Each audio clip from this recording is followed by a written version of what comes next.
ఆకాశవాణి ప్రాంతీయ వార్తలు చదువుతున్నది బందెల జయలక్ష్మి. ముఖ్యాంశాలు: జమ్మూ కశ్మీర్లో 6,400 కోట్ల రూపాయలతో పలు అభివృద్ది పనులను ప్రధానమంత్రి నరేంద్ర మోదీ ప్రారంభించారు. ప్రధానమంత్రి ఉజ్వల యోజన కింద వంట గ్యాస్ సిలిండర్పై ప్రస్తుతం ఇస్తున్న ₹300 రాయితీని కేంద్ర ప్రభుత్వం మరో ఏడాది పొడిగించింది. తెలంగాణలో ఈ నెల 15వ తేదీ నుండి ఒంటిపూట బడులు నిర్వహించాలని పాఠశాల విద్యాశాఖ ఆదేశించింది. మహాశివరాత్రి పర్వదినాన్ని పురస్కరించుకుని ఉభయ తెలుగు రాష్ట్రాల్లో శైవ క్షేత్రాలు భక్తులతో కిటకిటలాడుతున్నాయి. అంతర్జాతీయ మహిళా దినోత్సవాన్ని ఈరోజు జరుపుకుంటున్నాం.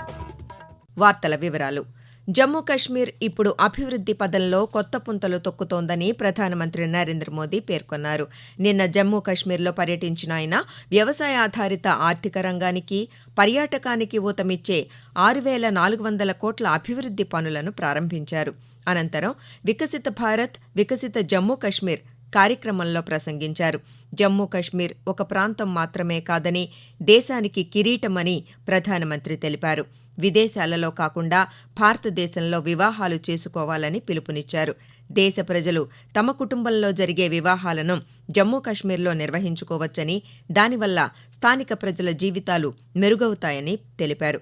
పర్యాటకులు తమ ప్యాకేజీ ఖర్చులో 5 నుండి 10% స్థానిక ఉత్పత్తుల కొనుగోలుకు వెచ్చించి కశ్మీరీలను ప్రోత్సహించాలన్నారు.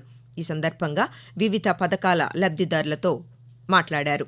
తేనెటీగల పెంపకం ద్వారా 100 మందికి ఉపాధి కల్పిస్తున్న నజీం అనే యువకుడితో స్వీయ చిత్రం దిగి దానిని సామాజిక మాధ్యమంలో పంచుకున్నారు. నజీర్ను తన స్నేహితుడిగా ప్రధానమంత్రి సంబోధించారు.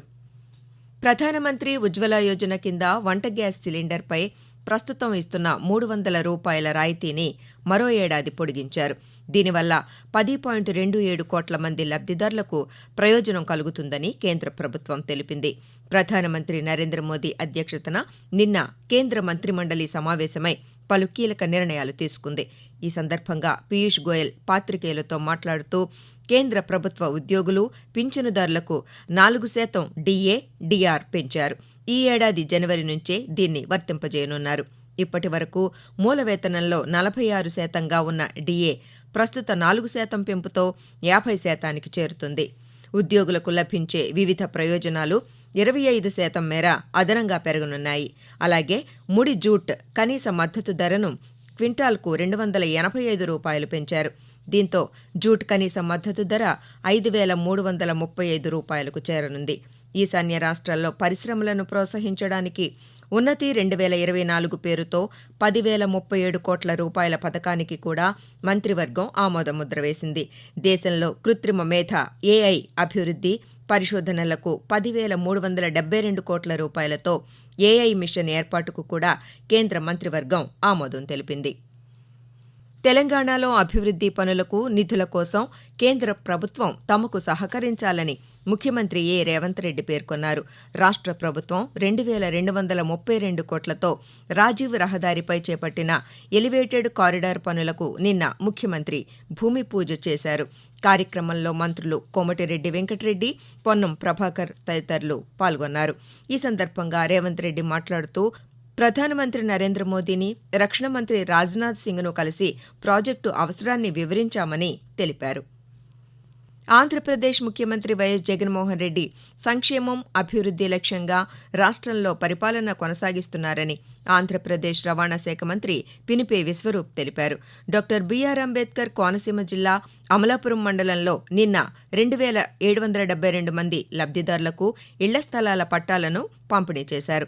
ఎంపీ లాడ్స్ నిధులతో నిర్మించిన సీసీ రోడ్లు, గ్రావెల్ రోడ్లను, నరేగా నిధులతో నిర్మించిన గ్రామ సచివాలయ భవనాన్ని, 1,05,00,000 రూపాయలతో నిర్మించిన ఆయుష్మాన్ ఆరోగ్య మందిరాన్ని ఆయన ప్రారంభించారు. జలజీవన్ మిషన్ కింద 30.60 లక్షల రూపాయల అంచనా వ్యయంతో ఓవర్ హెడ్ ట్యాంక్ నిర్మాణ పనులకు శంకుస్థాపన చేశారు. ఈ సందర్భంగా మంత్రి మాట్లాడుతూ గతంలో ఎన్నడూ జరగని విధంగా రాష్ట్ర ప్రభుత్వం ఎన్నో సంక్షేమ కార్యక్రమాలను అమలు చేస్తోందన్నారు.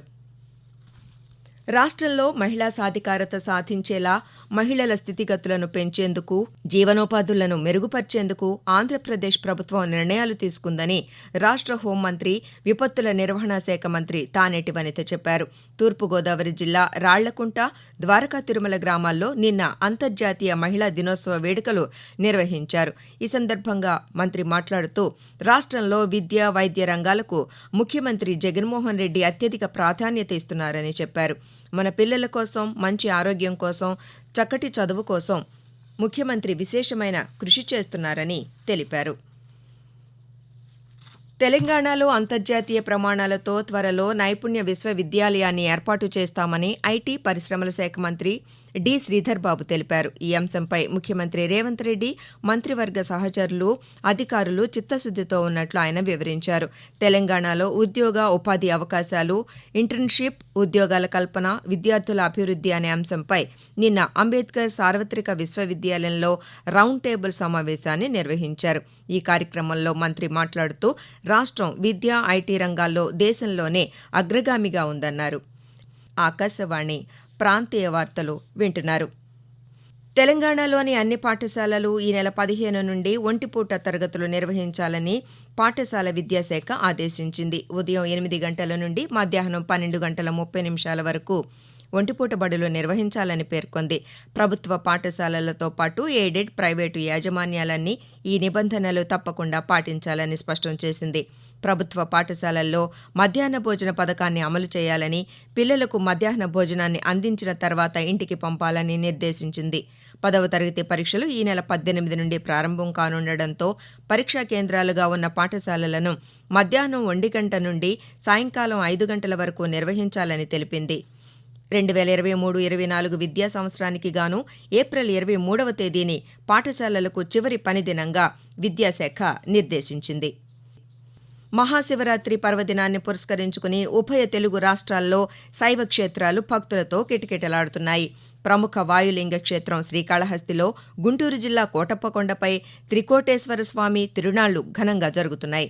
శ్రీకాకుళం జిల్లా శ్రీముఖలింగంలోని శ్రీముఖలింగేశ్వర స్వామి ఆలయంలో శివరాత్రి ఉత్సవాలు ఘనంగా జరుగుతున్నాయి. తెలంగాణలో వేములవాడ, కాళేశ్వరం, వరంగల్, కీసరగుట్ట ఆలయాల్లో మహాశివరాత్రి బ్రహ్మోత్సవాలు ఘనంగా ప్రారంభమయ్యాయి. శ్రీశైలంలో కొనసాగుతున్న మహాశివరాత్రి బ్రహ్మోత్సవాలను పురస్కరించుకుని ఆంధ్రప్రదేశ్ రాష్ట్ర ప్రభుత్వం తరపున ఉప ముఖ్యమంత్రి, దేవాదాయ శాఖ మంత్రి కొట్టు సత్యనారాయణ గత రాత్రి స్వామి అమ్మవార్లకు పట్టు వస్త్రాలను సమర్పించారు. అనంతరం రాష్ట్ర ప్రజలకు మహాశివరాత్రి పర్వదిన శుభాకాంక్షలు తెలియజేశారు. మహిళా సాధికారత పట్ల చిత్తశుద్దితో తమ ప్రభుత్వం పనిచేస్తోందని ముఖ్యమంత్రి వైఎస్ జగన్మోహన్ రెడ్డి పేర్కొన్నారు. వైఎస్సార్ చేయూత పథకం ద్వారా 45 నుండి 60 ఏళ్ల వయసున్న మహిళలకు 4వ విడత ఆర్థిక సాయం విడుదల కార్యక్రమాన్ని నిన్న అనకాపల్లి జిల్లా కసింకోట మండలం పిసినికాడ గ్రామంలో నిర్వహించారు. రాష్ట్ర వ్యాప్తంగా 26,98,931 మంది మహిళలకు 5,060 కోట్ల రూపాయల ఆర్థిక సాయాన్ని విడుదల చేశారు. ఈ సందర్భంగా ముఖ్యమంత్రి మాట్లాడుతూ మహిళలు తమ సొంత కాళ్లపై నిలబడేలా క్రమం తప్పకుండా చేయూత సాయంతో పాటు బ్యాంకు రుణాలు ఇప్పిస్తూ తోడ్పాటునిస్తున్నామని వివరించారు. అంతర్జాతీయ మహిళా దినోత్సవాన్ని ఈరోజు జరుపుకుంటున్నాం. 1975లో ఐక్యరాజ్య సమితి తీర్మానం మేరకు ప్రతి ఏడాది మార్చి 8వ తేదీన అంతర్జాతీయ మహిళా దినోత్సవాన్ని సభ్య దేశాలు అమలు చేస్తున్నాయి. ఈ సందర్భంగా ఉభయ తెలుగు రాష్ట్రాల్లో మహిళా శక్తిని చాటి చెప్పే విధంగా పలు కార్యక్రమాలు ఏర్పాటు చేశారు. ఆకాశవాణి ప్రాంతీయ వార్తలు ముగించే ముందు ముఖ్యాంశాలు మరోసారి. జమ్మూ కశ్మీర్లో 6,400 కోట్ల రూపాయలతో పలు అభివృద్ధి పనులను ప్రధానమంత్రి నరేంద్ర మోదీ ప్రారంభించారు. ప్రధానమంత్రి ఉజ్వల యోజన కింద వంట గ్యాస్ సిలిండర్పై ప్రస్తుతం ఇస్తున్న 300 రూపాయల రాయితీని కేంద్ర ప్రభుత్వం మరో ఏడాది పొడిగించింది. తెలంగాణలో ఈ నెల 15వ తేదీ నుండి ఒంటిపూట బడులు నిర్వహించాలని పాఠశాల విద్యాశాఖ ఆదేశించింది. మహాశివరాత్రి పర్వదినాన్ని పురస్కరించుకుని ఉభయ తెలుగు రాష్ట్రాల్లో శైవక్షేత్రాలు భక్తులతో కిటకిటలాడుతున్నాయి. అంతర్జాతీయ మహిళా దినోత్సవాన్ని ఈరోజు జరుపుకుంటున్నాం. ఆకాశవాణి ప్రాంతీయ వార్తలు ఇంతటితో సమాప్తం.